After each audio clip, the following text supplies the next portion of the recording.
So hello my dear future bankers, welcome back to my channel and पूरा ही setup change है.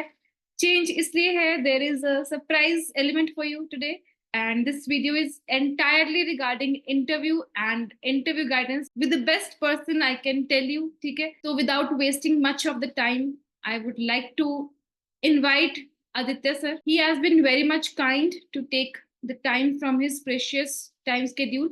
So I will message him and I will share the link. So this will be a Zoom session. Okay, I have messaged him with the link that please join now and we'll welcome.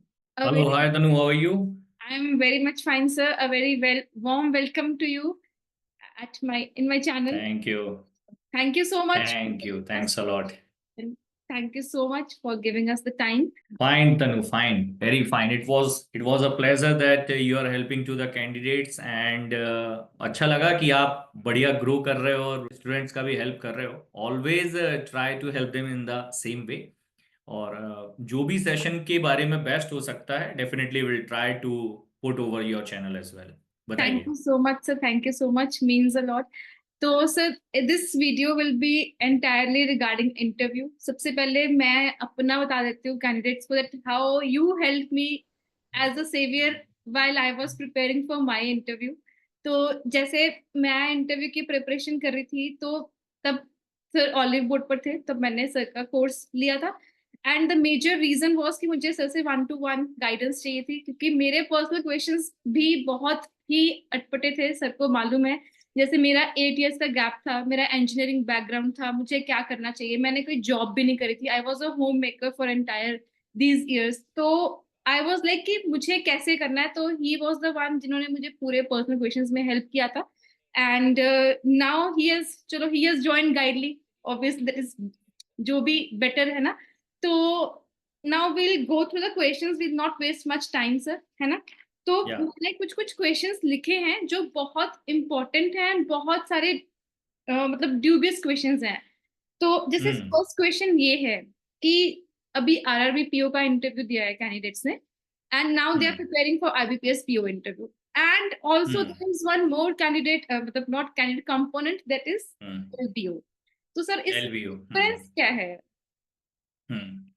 आरआरबीपीओ interview की अगर अपन बात करते हैं तो उसमें mostly जो questions आते हैं वो रूरल इकोनॉमी हो गया, एमएसएमईज हो गया, micro small medium enterprises, self help group, joint liability group, इनके ऊपर डिस्कशन ज्यादा होता है. अगर करंट टॉपिक्स की भी बात करते हैं तो अभी जैसे वन स्टेट वन आरआरबी चल रहा था तो उसके ऊपर क्वेश्चंस पूछे गए हैं.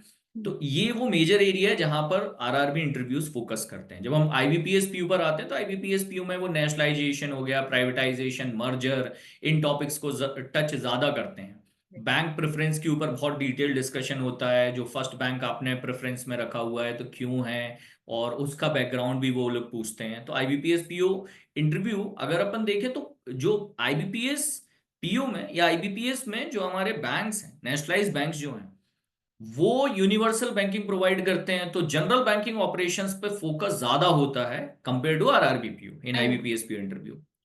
और जो एलबीओ है आपका लोकल बैंक ऑफिसर, उसमें एक बैंक है पर्टिकुलरली, जैसे यूबीआई एलबीओ का भी इंटरव्यू बचा हुआ है, इंडियन बैंक का हो गया. तो इंडियन बैंक का मैंने बैच भी लाया था और बच्चों के इनपुट्स भी हैं. तो उसमें ज्यादातर क्वेश्चन आपसे उसी पर्टिकुलर बैंक से रिलेटेड है. जनरल बैंकिंग ऑपरेशन कॉमन है, उसी बैंक से रिलेटेड क्वेश्चन ज्यादा है. तो बैंक के बारे में बहुत ही ज्यादा डिटेल में पढ़ना जरूरी है उस पर्टिकुलर इंटरव्यू के लिए. Although it is a very vast topic कि हम अगर तीनों को कंपेयर करेंगे कि तीन इंटरव्यूज में क्या डिफरेंस होना चाहिए, तो we should plan a separate session for that. I agree sir, क्योंकि अगर यही करेंगे तो फिर बाकी के क्वेश्चंस नहीं कंप्लीट हो पाएंगे. तो it depends on the candidates if they want कि एक सेशन चाहिए then please comment down below कि इनकी प्रिपरेशन कैसे करनी चाहिए आईबीपीएस पीओ एंड एलबीओ में, है ना. तो मेरा सबसे इम्पोर्टेंट क्वेश्चन ये है सर, अगर मैं पर्सनल क्वेश्चंस की बात करूं कि जैसे गैप को कैसे टैकल करना चाहिए, what should be the genuine and what should be the एक जेनेरिक आंसर क्या हो सकता है एस्पिरेंट्स के लिए. हाँ जी, ठीक है. तो एक आंसर अगर हम फ्रेम करने की बात करते हैं गैप ईयर को लेते हुए, तो गैप ईयर में सबसे पहले स्टूडेंट्स क्या करते हैं, काफी स्टोरीज बना लेते हैं कई बार इंटरव्यू के लिए और कई वाईटी के वीडियोस में भी मिल जाता है कि आप ये बोल दीजिए मैं ये कोर्सेज कर रहा था, वो कोर्सेज कर रहा था। ऐसा कभी नहीं करना चाहिए, राइट। क्योंकि आपने उस ड्यूरेशन में जो भी किया हुआ है, कई बार बच्चे ऐसे भागते हैं। जैसे मैंने काफी बच्चों को गाइड किया जो पहले यूपीएससी की प्रिपरेशन कर रहे थे, फिर बैंकिंग में आए, तो उनको सजेशन मोस्ट ऑफ द लोगों से ये मिलता, अरे आप यूपीएससी के बारे में मत बताओ, राइट। हाँ। मत बताओ कि आप यूपीएससी के बारे में मत बताओ। और या कोई एसएससी का प्रिपरेशन कर रहा था, स्टेट सर्विसेज का, तो उनको ज्यादातर लोग ये सजेस्ट कर देते हैं कि आप इस प्रिपरेशन के बारे में मत बताओ, ऐसा लगेगा कि banking is your secondary option. ऐसा नहीं होता है। Panel member just want to know that कि आप एक्चुअल क्या कर रहे थे। यस। आप यूपीएससी का प्रिपरेशन कर रहे थे तो आप उसके बारे में बताइए, कितने अटेम्प्ट्स लिखे हैं, आपका रिजल्ट क्या रहा, आपने ट्राई किया, आपके जो एफर्ट्स थे, आपके लर्निंग्स क्या थे वहां से। अगर आपने पढ़ा है और आपने उस ड्यूरेशन में अपना टाइम स्पेंड किया है, तो आपके जो लर्निंग्स हैं उनके बारे में बात करिए। और फिर क्या रीजन था आप बैंकिंग की तरफ क्यों मूव किए, कि स्ट्रॉन्ग पॉइंट के साथ आप उसको बताइए कि भाई अब एक हाई टाइम आ जाता है किसी की लाइफ में कि now we need job, we need to be independent in our life, economically financially independence बहुत इंपॉर्टेंट हो जाता है एक टाइम के बाद। तो अगर उसके कारण भी आप मूव कर रहे हो बैंकिंग में, तो कोई प्रॉब्लम नहीं है। Panel is ready to listen you, don't create stories. कभी भी आप कहानियां मत बनाइए, ट्रू रहिए towards your self in your answers and in front of panel. Because आपने इंटरव्यूज दिए हैं तनु, तो आपको पता है पैनल मेंबर्स जो हैं वो कितने सीनियर होते हैं। अगर एक भी लाइन उनके अकोमोडेटिंग सामने अगर हम पर्सन। झूठ बोलने जाते हैं, दे हाँ। दे दे अंडरस्टैंड लाइक दिस। तो या राइट। राइट। बेस्ट यही है कि झूठ ना बोलें। और आंसर्स फ्रेमिंग बहुत इंपॉर्टेंट है गैप में, कि आप स्टेप बाय स्टेप उनको बताते हैं, अगर उस आंसर को अच्छे से फ्रेम करते हैं, लास्ट में बैंकिंग सेक्टर क्यों चूज किया और आपके वहां के लर्निंग्स क्या थे, तो वो जस्टिफेबल होता है, कोई दिक्कत नहीं है। I completely agree sir. जैसे मेरे टाइम पे भी ना, मैं भी यही कहती कि सर मैं ये बोल दूंगी, ये बोल दूंगी, but then you were the one to guide me कि जो हुआ था वैसे ही, like you have to be genuine enough. जो भी हुआ था हम्म। उसको वैसे ही बस फ्रेम कैसे करना है वो आपको देखना है कि सामने वाला हम्म। कन्विंस हो जाए, but you don't have to lie. क्योंकि अगर आप करेक्ट। इतने 5 से 4 साल के गैप को झूठ से हम्म। कन्विंस करोगे तो देन यू आर राइट कि वो सामने वाला आराम से पकड़ लेगा, ही इज पकड़ लेते हैं। मेच्योर इनफ इन दिस, है ना। तो यस, तो यही है कि you have to be genuine as you can. Genuine. Right. तो करेक्ट। मेरा नेक्स्ट क्वेश्चन है कि जैसे बच्चों के मन में ये डाउट रहता है कि इंजीनियरिंग बैकग्राउंड वालों को वो प्रेफर नहीं करते हैं, they prefer hmm. BCom students interview में। हम्म। तो ये उनके मन में एक हम्म। डर रहता है जिसके लिए वो स्टार्टिंग स्टेप ही नहीं लेते हैं, कि वो प्रेपरेशन ही नहीं स्टार्ट करते बैंकिंग की। तो हम्म। क्या है, मतलब what can you guide us? नहीं, ऐसा ऐसा तो बिल्कुल नहीं है। लास्ट ईयर एसबीआई चेयरपर्सन जी का भी स्टेटमेंट आया था कि जो बैंकर्स सिलेक्ट हो रहे हैं सब मोस्ट ऑफ द इंजीनियर्स हैं, तो उस पर कंफ्यूजन भी हुआ था। उसके ऊपर काफी यूट्यूबर्स ने वीडियोस भी बनाए थे कि अरे इंजीनियर वालों को प्रेफरेंस मिलेगा क्या, ऐसा नहीं था। उन्होंने एक ऑल ऑन एन एवरेज एक रेशियो बताया था कि अगर हम 10 बैंकर्स रिक्रूट कर रहे हैं तो बाय डिफॉल्ट उसमें 6 to 7 इंजीनियर्स हैं। राइट। राइट। राइट। वो उन्होंने एक रेशियो दिया था कि वो बाय डिफॉल्ट है, उतने ज्यादा इंजीनियर्स अप्लाई कर रहे हैं, और कहीं ना कहीं कम्युनिकेशन पार्ट बेटर हो जाता है उनका, या प्रेजेंटेशन बेटर हो जाता है, इसीलिए वो सिलेक्ट हो जाते हैं। ना हम प्रेफरेंस दे रहे हैं, ना हम देंगे, ना ही हमने कोई ऐसा कर रखा है कि हम प्रेफरेंस नहीं देंगे। Right. So for banking job और banking interview you need normal graduation. It can be engineering और एग्रीकल्चर बैकग्राउंड होगा होगा आपका, या बीएससी है, बीकॉम है, मैटर नहीं करता है। अभी जो एसबीआई के चेयरपर्सन है वो उनका एग्रीकल्चर बैकग्राउंड है। राइट। तो श्रीनिवास सुलू सर का तो उनका एग्रीकल्चर बैकग्राउंड। तो बैंकिंग एक ऐसा सेक्टर है कि आपको ये नहीं सोचना है कि मेरा बैकग्राउंड ये है, इंजीनियरिंग है, तो दे विल प्रेफर मी और नॉट। अगर आपका जनरल बैंकिंग ऑपरेशन सही है, पता है आपको बैंकिंग के बारे में, जो बेसिक्स पता होने चाहिए वो पता है, कॉन्फिडेंस अच्छा है, प्रेजेंटेशन अच्छा है, आपका एक्सप्लेनेशन पार्ट उनको समझ में आ रहा है, क्योंकि आपका काम यही है एज अ पीओ, आप तो कर रहे हो कि दिन भर कस्टमर्स को डील करना, उनको बताना है कि सर ये फॉर्म कैसे फिल करिए, आपके डॉक्यूमेंट्स हमको क्या क्या चाहिए। आप जितने इजी वे में उनको समझा पाओगे एक बार में, बस आपका सिलेक्शन हो जाएगा। तो वो बस यही चेक कर रहे हैं इंटरव्यू में। तो आई एग्री। यस, मतलब यही है कि आपको ये डर के प्रिपरेशन ना स्टार्ट करना एक बहुत गलत स्टेप हो जाएगा। गलत है, स्टार्ट द पीछे रह प्रिपरेशन। जाएंगे आप। हाँ जी, हाँ जी। और आज की डेट में जैसे लास्ट ईयर आप लोगों के बैच से ही मुझे अच्छे से याद है, आपके बैच में आपके रिजल्ट और इंटरव्यू और कॉल लेटर और इंटरव्यू के बीच का ड्यूरेशन बहुत कम था, बहुत ही कम था। कम था, राइट। जिन लोगों ने जो जो आपका कॉल लेटर आया था और जिस दिन से इंटरव्यू स्टार्ट हुए थे, मुझे हाँ, अच्छे वो से याद है, 10 days, 6 दिन, 10 days भी था। 6 to 7 डेज का हाँ जी, ड्यूरेशन था कॉल लेटर और इंटरव्यूज के हाँ बीच जी, में, हाँ, 6 to 7 डेज का हम्म। ड्यूरेशन था, उससे ज्यादा ड्यूरेशन नहीं था।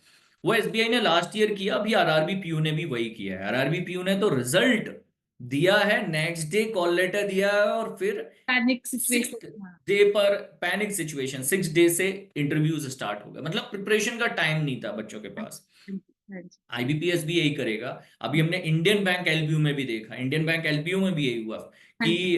29 ऑफ नवंबर को रिजल्ट आया था, और 4th ऑफ दिसंबर से इंटरव्यूज स्टार्ट थे। 29, 30, 31, 29, 30, 1, 2, 3 5th डे पे इंटरव्यू स्टार्ट कर दिया उन्होंने। तो मतलब वही है इस सर, चीज का ध्यान रखना। हाँ वही, मतलब मैं हमेशा एस्पिरेंट्स को यही कहती हूँ कि जैसे अभी एसबीआई पीओ का नोटिफिकेशन नहीं आया, but they hmm. Are like demotivated कि नहीं अभी तो मार्च में आएगा, बट आई एम ऑलवेज कि you should start studying, you never know start when the preparation. Notification comes and when is your hmm. Prelims. मतलब it is always hmm. Like surprise कि हाँ अभी बम फुट गया तो अभी आपको इस डेट पे देना है। तो वी शुड बिल्कुल नॉट गेट बिल्कुल। मोटिवेटेड एंड स्टार्ट, पढ़ते रहना चाहिए, है ना। सर मेरा करेक्ट नेक्स्ट करेक्ट। क्वेश्चन है, बस दो ही क्वेश्चंस और है कि बिल्कुल बिल्कुल बिल्कुल। जैसे जो एस्पिरेंट्स हैं, they were working hmm. Before anywhere, है ना, पहले कहीं वो जॉब ओके। कर रहे थे, तो हम्म। उनको ये है कि ये चीज हम अपनी बताएं या नहीं बताएं, hmm. Like hmm. What should be their answer. Hmm. मैं 99% केस में प्रेफर ही करता हूं बच्चों को, क्योंकि मैं इंडिविजुअली जब उनसे कनेक्ट करता हूं तो मैं समझ पाता हूं कि किस केस में आपको बताना चाहिए, किस केस में आपको अवॉइड करना चाहिए। बट मेरा जो एक्सपीरियंस है, 99% में हमेशा सजेस्ट करता हूं कि बताइए आप अपने वर्क एक्सपीरियंस के बारे में। रीजन है, वर्क एक्सपीरियंस में आपने, जरूरी है कि आपने टीम बिल्डिंग सीखा होगा, लोगों के बीच में रह के काम करना आपने सीखा है, एक टाइमलाइन फॉलो की होंगी, एक प्रोसेस फॉलो किया होगा। वो सारी चीजें कहीं ना कहीं आपको हर किसी भी जॉब में आप जाएंगे वहां पे हेल्प करेंगी। तो आपका work experience does not matter आप किस इंडस्ट्री में काम कर रहे थे, उनको वो ये लगता है ना कि, हेल्पफुल होगा। नहीं उनको हम्म। ये लगता है कि फिर वो बोलेंगे कि क्यों आपने वो वाली जॉब छोड़ी, फिर तो आप हमारी ये वाली जॉब भी छोड़ दोगे। कि उनको ऐसे क्वेश्चन से डर लगता है कि ऐसे क्वेश्चंस उनको काउंटर ना करने पड़े, बेटर नॉट टू टेल। तो इसमें क्या करना चाहिए उनको। कन्विंस करना सबसे इंपॉर्टेंट काम है बैंकर का। पैनल मेंबर को पता है कि आपने प्रीवियस जॉब क्यों छोड़ा था, उनको पता है, ऑलरेडी उनको पता है कि आप इस जॉब में क्यों आना चाहते हैं। ऐसा नहीं है कि पैनल आपसे पूछ रहा है, उनको नहीं पता है कि आपका प्रीवियस जॉब छोड़ने का कारण क्या था। सैलरी कम होगी, जॉब स्टेबिलिटी नहीं होगी, वर्किंग टाइम बैलेंस नहीं हो रहा होगा, ऑड वर्किंग टाइम्स होंगे, ग्रोथ नहीं मिल रहा होगा, ये सब रीजंस हैं, अच्छे से पैनल मेंबर को पता। और वो जैसी प्रोफाइल होती है और आपका प्रीवियस जॉब है, कंपनी है, वो देखकर समझ जाते हैं कि रीजन क्या है इसके छोड़ने का। तब भी वो पूछते हैं। पूछने का कारण ये है, they want you to convince them, कि आप कन्विंस करके दिखाओ। तो वो वहां पे आपका आंसर सुनने के लिए नहीं बैठे हैं, वो बैठे हैं कि आप उनको कन्विंस करो कि आपने जॉब छोड़ा क्यों पिछला वाला, और इस जॉब में आप क्यों आना चाह रहे हो। तो अब उसके लिए आपको वैलिड रीजंस रखने पड़ेंगे। आंसर तो उनको पता है, रीजन उनको एक्चुअली पता है। I agree, right. मतलब वही है कि ये सब चीजों के लिए आपको एक्सपर्ट गाइडेंस की जरूरत पड़ सकती है, बट वही है, how you frame it depends a lot कि आप कौन से ऐसे या। वैलिड पॉइंट्स रख रहे हो और आप डाइवर्ट तो नहीं कर रहे हो अपने टॉपिक से, वो इंटरव्यू हम्म। को पता चल जाता है। इसीलिए मैंने अपनी प्रिपरेशन में पूरे questions in and out prepare किए थे, जहां पे मुझे डाउट होता था I would message, voice note, call. लिखना, हाँ, लिखना बहुत जरूरी है। जैसे आप लिखते थे आंसर्स को, तो लिखना जरूरी है। जब आपके पास एक क्वेश्चन आता है दिमाग में, तो आप उसको लिख लो। लिखने में क्या होता है कि आपको पता चलता है कि यार ये इतना लिखा हुआ है, अब इसमें से मैं हटा सकते हैं, मतलब हम सब्ट्रैक्ट कर सकते हैं, कुछ एडिशनल पॉइंट्स हैं, तो हमारे पास पता होता है कि ये आंसर है। बच्चे क्या करते हैं, ना तो आंसर प्रैक्टिस करते हैं इंटरव्यू के टाइम पर। एक सबसे बड़ा चैलेंज मैंने इंटरव्यू प्रिपरेशन में देखा है स्टूडेंट्स का, वो है पीडीएफ। कि हाँ, पीडीएफ डाउनलोड कर लेते हैं और सोचते हैं कि पीडीएफ पढ़ लेने से हमारा प्रिपरेशन हो जाएगा। इंटरव्यू और मेंस में सबसे बड़ा डिफरेंस यही है कि आपके पास नॉलेज है, मेंस एग्जाम में आप जा रहे हो, आपको क्लिक करके आना है, आपको पता है आपको क्लिक करना है, इंटरव्यू में आपको प्रेजेंट करना है। प्रेजेंट करना। और वही है, वो तो वो प्रैक्टिस डिफरेंस, कैसे करते हो आप? जैसे मैंने तो सर प्रैक्टिस। मिरर के सामने प्रैक्टिस करी थी। मुझे कुछ डाउट होता था, आई वुड कॉल यू, आप कहते थे नहीं तनु अभी मैं बिजी हूँ, आई वुड वॉइस नोट कि हाँ सर मुझे इसका हम्म आंसर बता दो कि इसका आंसर होना क्या चाहिए। मतलब मुझे लगता है ना सर कैंडिडेट में वो जज्बा होना चाहिए कि भाई सामने वाला बिजी है, आपको मालूम है, लेकिन इट डिपेंड्स ऑन यू हम्म। कि आप कैसे उनसे अपना काम करवा रहे हो। मुझे तो ऐसे लगता है, मतलब आई वॉज द वन नहीं, वन ऑफ द। बिल्कुल बिल्कुल बिल्कुल बिल्कुल, गाइडेंस बच्चों के लिए अवेलेबल है। ऑल ओवर इंडिया मैं देखता हूँ कि बहुत अच्छे अच्छे फैकल्टीज हैं, बहुत ही बढ़िया बढ़िया फैकल्टीज हैं। मैं बाकी फैकल्टीज को अपने से ऊपर ही रखता हूँ, बहुत अच्छे फैकल्टीज हैं, बहुत रिस्पॉन्स करते हैं। अगर कैंडिडेट खुद जाके क्वेश्चन नहीं पूछेगा तो उनको पता कैसे चलेगा कि आपका डाउट क्या है? दूसरा, आप पूछोगे तब वो रिस्पॉन्ड कर पाएंगे कि हाँ भाई ये आपका डाउट है, वो रिस्पॉन्ड कर एफर्ट्स तो रहे हैं। करने तो ही मैं तो पड़ते हैं। ऑडियो नोट हमेशा प्रेफर करता हूँ कि भाई ऑडियो नोट आप भेज दो, मैं फटाफट से रिप्लाई कर दूंगा जब भी फ्री होता हूँ तो। एक बार नहीं रिप्लाई आया, दूसरी बार नहीं आया, तीसरी बार तो रिप्लाई आ ही आएगा, जाएगा। आएगा आएगा, आता है। तो करेक्ट है। वही सर, अभी last question to wrap up this video वो ये है हम्म, कि what should be the basic requirement to, मतलब बेसिक चीजें कौन सी होनी चाहिए to prepare for IBPS PO interview specifically from scratch? ठीक है।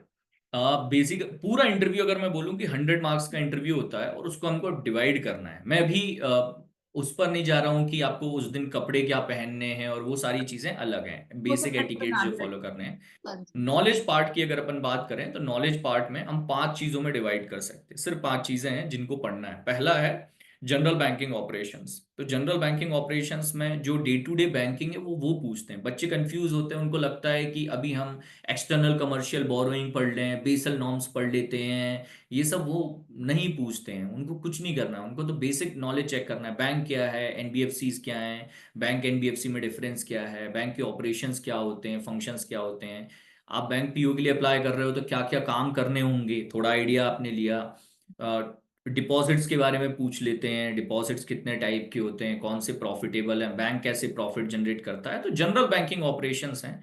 मेनली इंपॉर्टेंट टॉपिक्स की अगर मैं बात करूं तो चेक है, एनपीए है, पेमेंट सेटलमेंट है, नेफ्ट आरटीजीएस से रिलेटेड काफी क्वेश्चन होते हैं। अब यूपीआई है, यूपीआई लाइट है, यूएसएसडी है, जो अपग्रेडेशंस हो रहे हैं। तो ये हो गया पहला चीज, जनरल बैंकिंग ऑपरेशन। सेकंड है सबसे इंपॉर्टेंट, प्रोफाइल।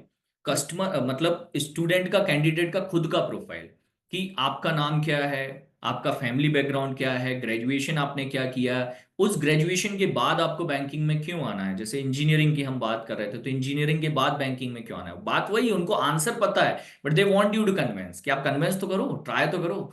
तो वो हो गए। और सिटी, जो सिटी आप बिलोंग करते हैं, जो स्टेट आप बिलोंग करते हैं, वहां से रिलेटेड काफी क्वेश्चंस होते हैं। मुझे लगता है कि इंटरव्यू का 40% पार्ट सिर्फ यही होता है, आपके खुद के प्रोफाइल के ऊपर क्वेश्चन होते हैं।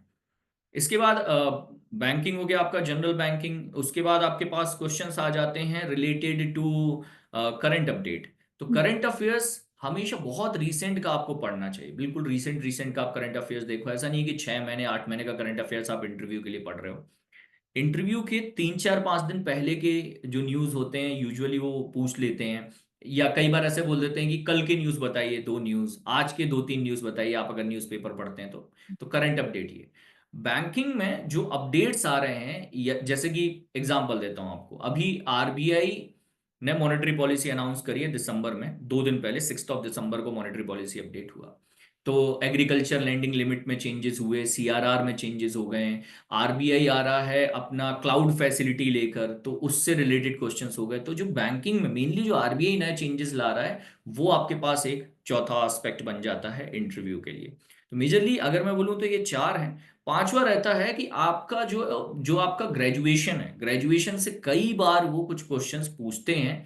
बेसिक आइडिया होना जरूरी है। अगर आपने ग्रेजुएशन लास्ट ईयर कंप्लीट किया है तो एटलीस्ट 3 4 5 साल हो गए हैं, तब फिर आप थोड़ा सा उनको कन्विंस कर सकते हो कि सर टाइम ज्यादा हो गया है। तो वो भी समझते, जैसे मेरे में भी यही था, मेरा 8 इयर्स का गैप था। तो मुझे भी ये हाँ। कंफ्यूजन था कि मैं अपने सब्जेक्ट्स के बारे में पढूं या नहीं पढूं। तो फिर hmm finally I did not study. कि मुझे भी पता था, उनको भी पता है, कि मैं बोल सकती हूँ कि आई डू नॉट रिमेम्बर, अभी बहुत टाइम हो चुका है। करेक्ट, हाँ जी। सो मुझे बस एक करेक्ट, क्वेश्चन और पूछना है कि पूछिए। न्यूज़पेपर पढ़ना चाहिए या नहीं, क्योंकि मैंने अपने इंटरव्यू के टाइम पे नहीं पढ़ा था। मैं क्या करती थी, रीसेंट 5 न्यूज़ जो भी करंट टॉपिक, जैसे हम्म, आई एम फ्रॉम पंजाब, तो मैं पंजाब की जो हम्म, 5 न्यूज़ है, या फिर एक 5 हम्म, न्यूज़ इंटरनेशनल, बस वो किसी से पूछ के हम्म, पूरा उनके बारे में हम्म, पढ़ के चली जाती थी, एंड दैट्स ऑल। अभी hmm, what is your point of?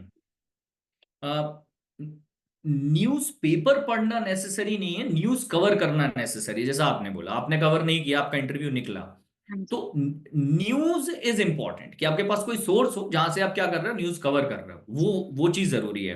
अब आपका जो भी बेस्ट तरीका हो, अगर आपको कोई यूट्यूब चैनल है, आप उस पर जाते हो और डेली करंट अफेयर्स कवर कर रहे हो, वो एक तरीका है। या कोई वेबसाइट आप चेक करते हो और उस वेबसाइट पर जाकर आप डेली करंट अफेयर्स पढ़ लेते हो, वो एक तरीका है, वहां से कर लीजिए। न्यूज़पेपर पढ़ रहे हैं, वो भी एक तरीका है, वहां से कर लीजिए। सोर्स होना जरूरी है और उसको आप कवर करो रेगुलरली, वो जरूरी है। सोर्स सिर्फ न्यूज़पेपर हो ऐसा नेसेसरी बिल्कुल भी नहीं है। राइट। तो sir, thank you so much, अभी वील एंड दिस सेशन है, and thank you so much for all the informative insights. ये छोटी छोटी टिप्स होती है, कंफ्यूजन होती है, जो एस्पिरेंट्स के माइंड में रहती थी, ये मैंने वही क्वेश्चंस नोट डाउन किए थे जो मेरे माइंड में थे जब मैं प्रिपरेशन कर रही थी, and I hope this video will help many aspirants out there, and so with this will end. All the best Tanu, all the best to all your subscribers. और जो भी ऐसे डाउट्स हैं वो लोग बताएं, और हम आने वाले सेशंस अगर कुछ करते हैं तो डेफिनेटली अपन प्लान कर लेंगे। एंड सर, एक और चीज, जैसे पिछली बार तो एक आपका पीडीएफ आया था related to IBPS PO and SBI PO interview questions, so इस बार कुछ वैसा हम्म। प्लान है तो प्लीज, वो फ्री ऑफ कॉस्ट था वैसे, मैं बता दूं। हाँ हाँ, फ्री ऑफ कॉस्ट एक पीडीएफ हम रेडी कर रहे हैं, उस पर काम कर रहे हैं कि आईबीपीएस पीओ रिलेवेंट क्वेश्चंस हों, और उसमें मैं करंट अपडेट भी ऐड करता हूँ, तो उस पर भी थैंक काम कर रहे हैं। तो वो जैसे ही रेडी होता है मैं आपके साथ शेयर कर दूंगा। You so much sir, I will share it with my aspirants on my Telegram channel, and it will definitely help the students, and so with this will end this video now. Thank you so much for your okay, precious time on Sunday. Take care, all the best, thank take you care, sir, thank bye you. Bye. तो यार, यही था session, ठीक है, and in case you want his personal guidance and कुछ mock interviews अगर आपको देने हैं, तो यू कैन जॉइन गाइडली। ठीक है, गाइडली का एक इंटरव्यू कोर्स है, I will share the banner details also, and if you will use my code that is TG max, you can get maximum discount. So till then, happy studying, bye bye.